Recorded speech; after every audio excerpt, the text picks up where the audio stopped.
Hello, happy Monday, everybody. Welcome to the big show. This is the Daily Democracy Report. Today is April 14th, 2025. And again, no lack of news to report. Currently, right now, I'm not sure if it's over yet, but it was just on. President Trump is hosting the El Salvador president. I'm not even sure what the guy's name is. But anyway, while I was looking at just a small snippet of it before starting the stream, he was still lying about who started the Ukraine war, the war in Ukraine. So, yeah, the guy is just, it's Monday. You figure maybe a new week, maybe he'll, no, not quite. So, anyway, before I get going today, welcome, as I said, and please, if you do like the content you're about to see today, please like and subscribe. It definitely really, really does help. And at the bottom of the screen on the ticker there, you can visit at Blue Sky at thedailydemreport.bsky.social. And you can go to buymeacoffee.com/the Daily Democracy Report, or you can scan the QR code at the bottom left of the screen, and you can donate to the show directly that way, and that definitely helps me to be able to keep this going, provided you guys like it. So anyway, with all that said, today I wanted to cover a few things. Don't know if you guys remember a couple weeks ago, there was an exchange between President Trump and Governor Janet Mills of Maine over transgender women in sports. She had said something like she would follow the Maine law instead of this Title IX thing that Trump did, and said, we'll see you in court, all that. Well, I wanted to give you an update on that, and we'll talk about that a little bit. There's an article, a clip I want to play on that. I do live in the state of Pennsylvania, and our governor, Josh Shapiro, had the governor mansion that he lives in was vandalized while the family was there sleeping. Wanted to talk about that real quick. Well, we're actually going to just kind of play the clip so everybody's up to date on what's going on. They did catch the guy. He turned himself in. And just not a big fan of Democrats, apparently. And also, I wanted to play the whole video clip from Coachella, and it's Bernie Sanders took the stage, and I thought what he had to say is what everybody should hear. And so I want to play that whole thing to wrap up the show today, because I think it's worth it. It's only a few minutes, but it's definitely worth it, worth a listen and a watch. So let's start off with the Maine school funding. I do have a video clip I wanted to share just to refresh your minds about what happened about 3 weeks ago. So we'll play the clip, talk about it on the other side. The NCAA has complied immediately, by the way. That's good. But I understand Maine. Is Maine here, the governor of Maine? Well, I'm here. Are you not going to comply with it? I'm complying with state and federal laws. We are the federal law. Well, you better do it. You better do it, because you're not going to get any federal funding at all if you don't. And by the way, your population, even though it's somewhat liberal, although I did very well there, your population doesn't want men playing in women's sports. So you better comply, because otherwise you're not getting any federal funding. See you in court. Every state, good, I'll see you in court. I look forward to that. That should be a real easy one. And enjoy your life after governor, because I don't think you'll be in elected politics.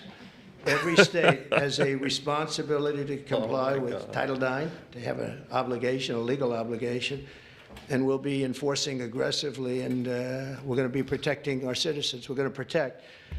So just to end. All right, that's all I wanted to play of that. So that's a refresher. He can't just say, okay, yeah, you don't want to comply. Okay, we'll see what happens, with all that. Or state law may say something different than federal law and what have you. So let them fight it out, right? But he has to go a little step further and say, well, this will be the last time you're ever voted in, and I did very well there in Maine, and you're not going to be in politics anymore because you told the Orange King that you're not going to do what he wants you to do, and blah, blah, blah. Anyway. I love, well, I don't love it. It's, Trump's a terrible human being. So there is some more to this story. There's a article. I want to make sure that I blow this up enough so it's legible. Okay, let's head over here. Okay, so as we saw, this is the scene of the crime there that we just looked at. Trump administration. This is from Reuters. Trump administration moves to pull Maine's funding, school funding, over transgender athletes. So this was, I believe, this was on Friday. Yes, April 11th. U.S. President Donald Trump's administration on Friday moved to cut off all federal education funding for Maine's public schools after state officials said they would not comply with demands that it ban transgender athletes from girls' sports teams. The U.S. Department of Education announcement came shortly before a federal judge issued a temporary restraining order blocking the U.S. Department of Agriculture from cutting off federal school lunch funding over the same issue. So they're trying their best to, like, I guess, just punish every state for not complying with President Trump's wants. The Education Department said it would initiate an administrative proceeding to terminate the state's federal K-12 education funding. The state had received about $250 million in such funding. It said it was also referring to its Title IX investigation into the Maine Department of Education to the U.S. Department of Justice for a potential enforcement action. Trump's administration has taken a series of actions against Maine since Democratic Governor Janet Mills clashed with a Republican over the issue of transgender athletes during a White House event in February. And we all know what happened there. I won't rehash that stuff. But she is, following what the state law is. And Maine officials have declined to comply with Trump's demands. Maine legislators in 2021 updated a state law to explicitly prohibit discrimination based on gender identity. Nothing in Title IX or its implementing regulations prohibits schools from allowing transgender girls and women to participate on girls' or women's sports teams. Sarah Forster, an assistant state attorney general, wrote in a letter to the Education Department on Friday. So earlier in the week, the state had sued to block USDA from cutting off grant money the state uses for nutrition programs, as it announced it would do last week. U.S. District Judge John Woodcock Jr. issued a temporary restraining order blocking the USDA from doing so on Friday. So the ongoing battle that doesn't really need to be an ongoing battle between the state of Maine and the federal government over funding of public schools because of a small, minuscule, probably a percentage. Maybe there might be a few transgender athletes in Maine. Maybe. Don't know. I'm sure it's not a big enough percentage for them to cut $250 million of federal spending from Maine's education budget.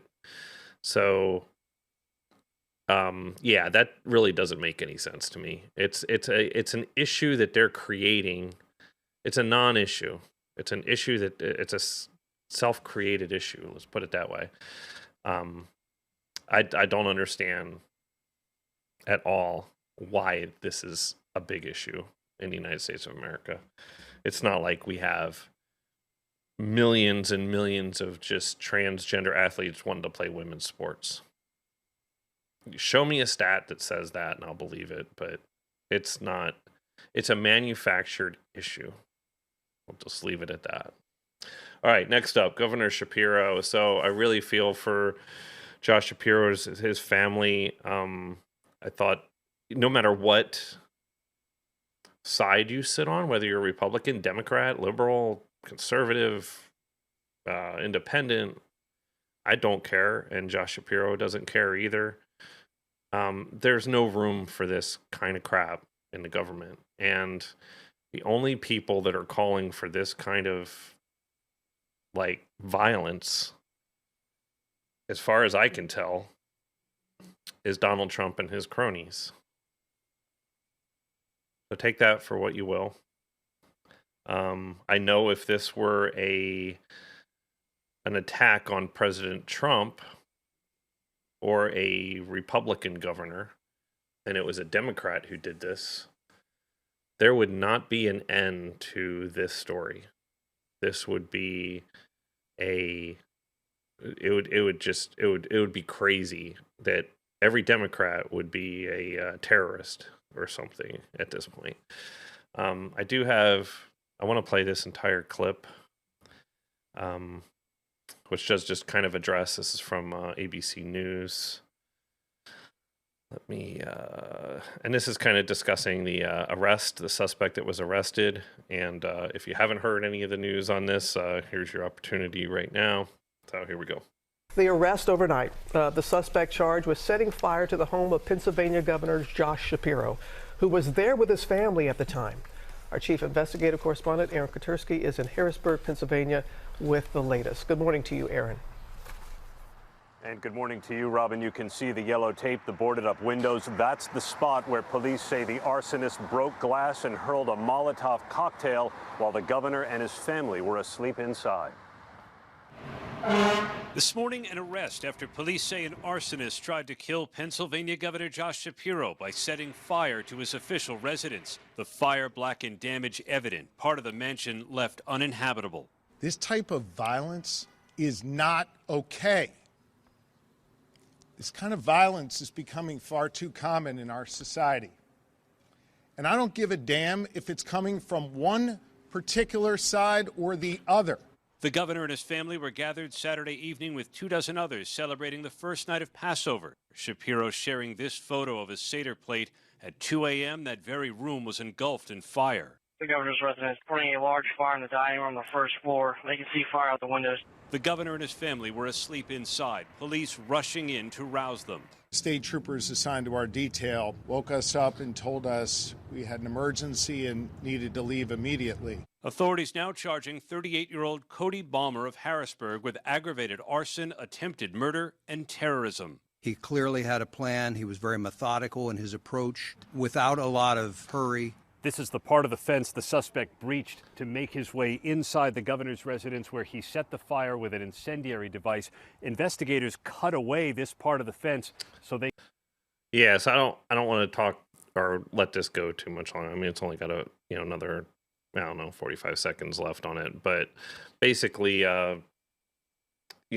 this guy, if he would have found the governor or seen the governor in the place, he said he was going to beat him with a hammer or something like that.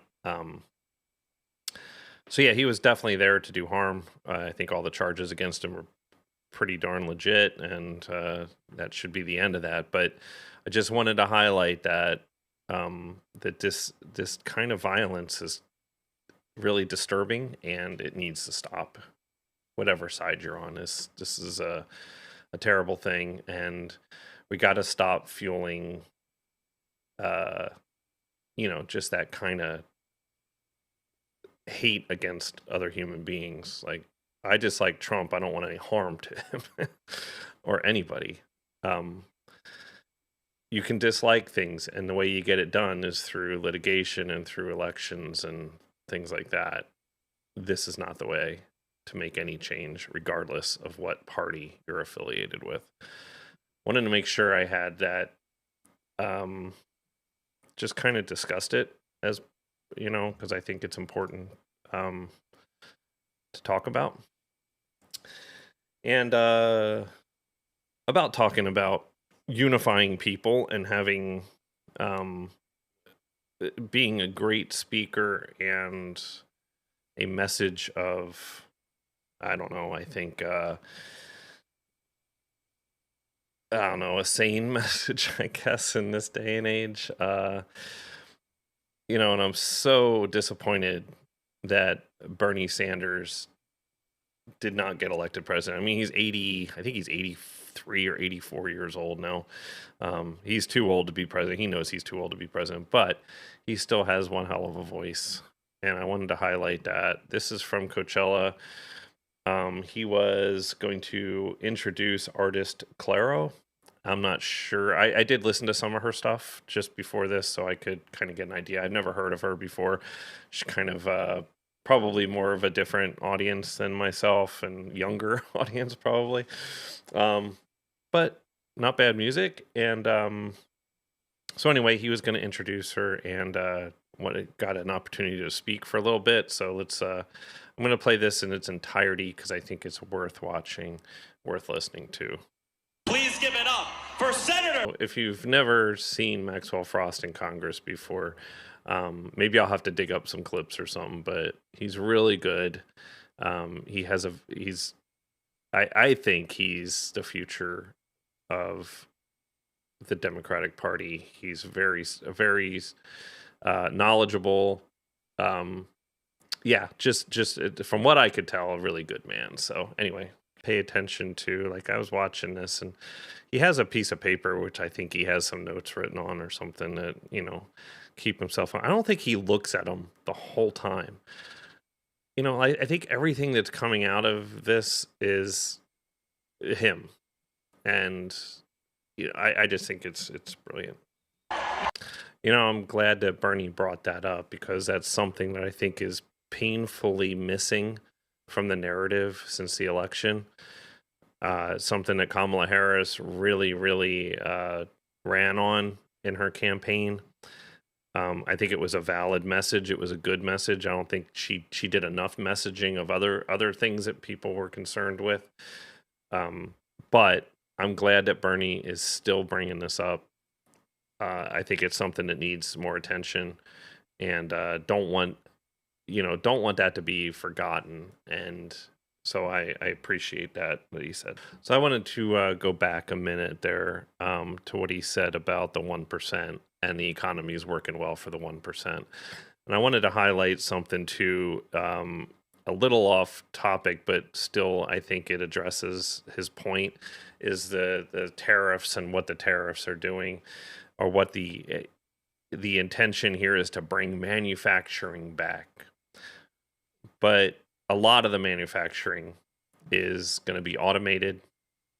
It's not going to bring the tons of jobs that would have been there back in the 20s and 30s and 40s and 50s, that the big car manufacturing and the assembly plants and things like that, where they needed tons of workers, everybody turning a screw. Those days are over. It's going to be mostly automated, and we're going to need highly skilled engineers, programmers to keep those type of things going. It's not the same amount of people.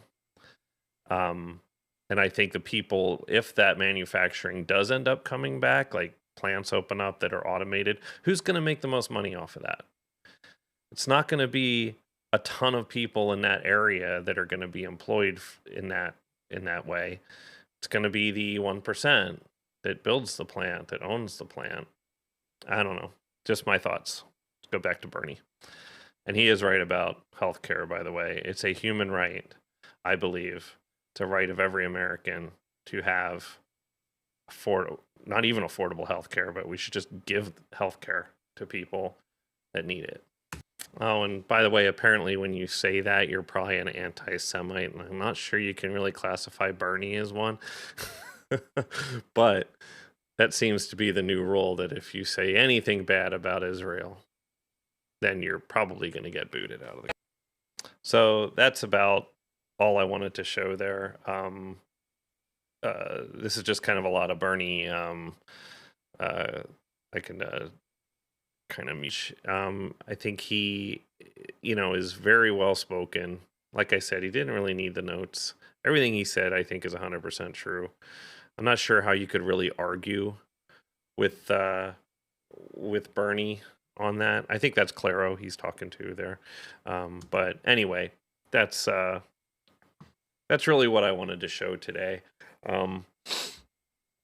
I think as far as the market goes, I did want to kind of bring up the stock market and the status of the tariffs. So I'm going to talk about that really fast. So the tariffs, apparently there are no exceptions to the tariffs, although there have been exceptions made for cell phones, electronics, computers coming out of China.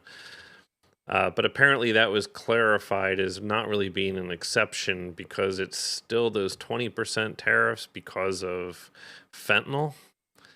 is still affects the computers and technology and cell phones, just not that whole 145%, at least for now. That can all change, but for now, apparently that's the new thing that came today about that. So, I guess whatever. So it looks like the stock market is barely inching up over. It's up over 100. The Dow, S&P's up 19. Things are up a little bit. Oil's going down still, so that's I think that's good. Tesla's down, so that's good. Not a big fan. But anyway, so that's where the stock market is. That's the state of the tariffs. It's just a disaster any which way you look at it, in my opinion. Even, if the stock market does improve, which it's up today, it's doing, it's fine. But it's still way lower than what it was when President Trump took office. And on top of that, even if the stock market does improve a little bit, that doesn't negate the fact that the tariffs are going to cause prices to go up, and in turn, hopefully, we know that prices are going to go up as a result of this. So anyway, buckle up and stay prepared for that. And on that note, that's about all I have to say for today. So thanks a lot for tuning in. Again, please like and subscribe. Join us at Blue Sky. Support the channel at buymeacoffee.com/The Daily Democracy Report. Scan the QR code if you want to get there quickly. And that's all I got. So thanks again. Take care. Talk to you again tomorrow at noon for some whatever new news I can find, which is a ton. So we'll see what I can pull out of there and decide to talk about tomorrow. So we'll talk to y'all later. Take care. Bye-bye.